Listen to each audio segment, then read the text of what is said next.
പെരുന്നാളിന്റെ ആഘോഷത്തിമിർപ്പിനിടയിൽ അറിയുക, നെയ്ച്ചോറിന്റെ മണവും ഇറച്ചിക്കറിയുടെ ഗന്ധവുമില്ലാതെ ഒരു കുടുംബം ഇവിടെ ദുരിതം പേറുകയാണ്. കർണാടക അതിർത്തിയായ ആനക്കല്ലിനടുത്തെ വിജയടുക്കയിലാണ് ഈ ദയനീയ കാഴ്ച.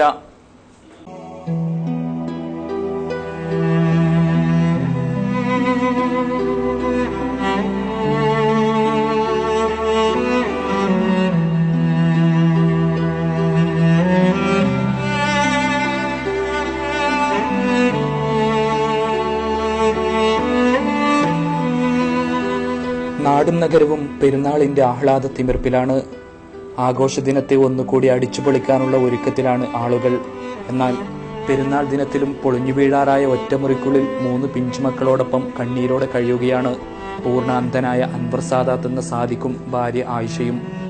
അവിടെ ഇറച്ചിക്കറിയുടെ മണമില്ല, അവിടെ നെയ്ച്ചോറിന്റെ രുചിയുമില്ല, അവിടെ പൊരിയപ്പവും കടല പൊരിച്ചതും കുന്നുകൂടുന്നില്ല, അവിടെ പുതിയ ഉടുപ്പുകളോ പുതിയ ഷൂസുകളോ ഇല്ല.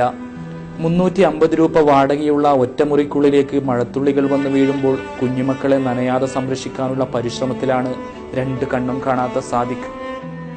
കൂട്ടുകാരൊക്കെ തങ്ങളുടെ ചങ്ങാതിമാരെ പരസ്പരം ഈദാഘോഷത്തിന് വീട്ടിലേക്ക് വിളിക്കുമ്പോൾ സാദിഖിന്റെ മക്കളായ വിജയടുക്ക സ്കൂളിലെ 4ാം ക്ലാസ്സുകാരി അസ്മിയയും 2ാം ക്ലാസ്സുകാരൻ അനസും മാത്രം ഒന്നും അറിയാത്ത പോലെ മറ്റെവിടെയെങ്കിലും നോക്കി നിൽക്കും. കാരണം അവർക്ക് വീടെന്ന് പറയാൻ ഒന്നുമില്ലല്ലോ. അല്ലെങ്കിലും മഴ വീണ് ചെളി നിറഞ്ഞ ആ മുറിക്കുള്ളിലേക്ക് കൂട്ടുകാരെ കൊണ്ടുവന്നാൽ അവർ മൂക്കുപൊത്തും.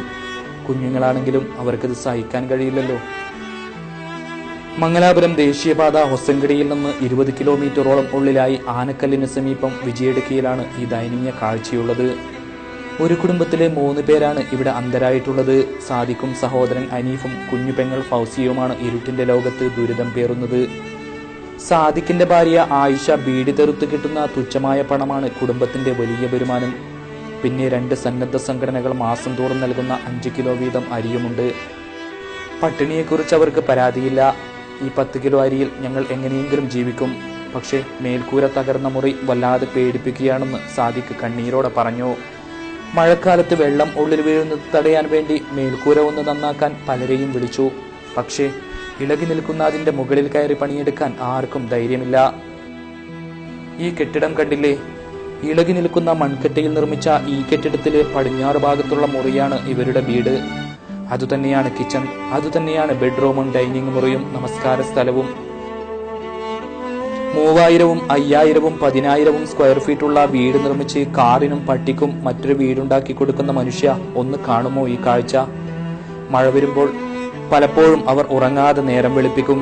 കൂട്ടുകാരൊക്കെ നന്നായി ഉറങ്ങി നല്ല കുപ്പായമിട്ട് സ്കൂളിലേക്ക് പോകുമ്പോൾ അനസും സഹോദരിയും മാത്രം ഉറക്കച്ചൊവ്വയോടെയാണ് ക്ലാസ് മുറിയിലെത്തുന്നത്. ഓരോ മഴയിലും കുട്ടികളുടെ പുസ്തകവും ഉടുപ്പുമെല്ലാം നനഞ്ഞു കുതിരും. എന്ത് ചെയ്യണമെന്നറിയാതെ മിഴിച്ചു നിൽക്കും അവരപ്പോൾ. വെള്ള നിറത്തിലുള്ള ഒരു കുപ്പായവും അവർ വാങ്ങില്ല. കാരണം മേൽക്കൂരയിലെ ഒരു തുള്ളി കരിവെള്ളം മതി അത് വികൃതമാകാൻ. വെള്ളം വീണ് ചെളിക്കുളമാണ് അവരുടെ മുറി. ആ ഇരുട്ടുമുറിയിൽ അന്ധനായ സാദിഖ് ഒന്നുകൂടി ഇരുട്ടിലാവുന്നു. മുഖത്ത് ഓമനത്തം തുളുമ്പുന്ന ചുള്ളനാണ് അനസ്. സുന്ദരിക്കുട്ടിയാണ് ആസ്മിയും 3 വയസ്സുകാരി അസ്നീനയും. കാണാൻ എന്തോ ഒരു ചേരുള്ള കുഞ്ഞുമക്കൾ. പക്ഷേ ദേഹത്തും വസ്ത്രങ്ങളിലും ചെളി പറ്റിപ്പിടിച്ചു നിൽക്കുന്നു. നമ്മുടെ ഓരോ മക്കളും ഓരോ മുറിയിലിരുന്ന് കമ്പ്യൂട്ടർ ഗെയിം കളിക്കുമ്പോൾ സങ്കല്പിക്കാൻ കഴിയുമോ ഈ കുഞ്ഞുങ്ങളുടെ അവസ്ഥ? മെടയാത്ത ഓല കൊണ്ട് നിർമ്മിച്ച ഒരു ടെന്റുണ്ട് അതിന്റെ മുറ്റത്ത്. എല്ലാ മുറിയിലും അറ്റാച്ച്ഡ് ബാത്റൂം പണിത കൂട്ടുകാര അറിയുമോ? അതാണ് അവരുടെ കുളിമുറി. സാദിഖിന് നടക്കണമെങ്കിൽ അനസും അസ്മിയും അപ്പുറവും ഇപ്പുറവും നിന്ന് കൈപിടിക്കണം. പിന്നെ മക്കളുടെ കരുത്തിൽ അകക്കണ്ണിന്റെ വെളിച്ചത്തിൽ നടന്നു നീങ്ങും. എന്നാലും പലപ്പോഴും എവിടെയെങ്കിലും തട്ടി വീഴും. സർക്കാർ നൽകിയ 5 സെന്റ് സ്ഥലം സ്വന്തമായുണ്ട്. പക്ഷേ വീട് തെറുത്ത് കിട്ടുന്ന തുച്ഛമായ കാശ് അവരുടെ വീടെന്ന സ്വപ്നത്തെ വിദൂരത്താക്കുന്നു.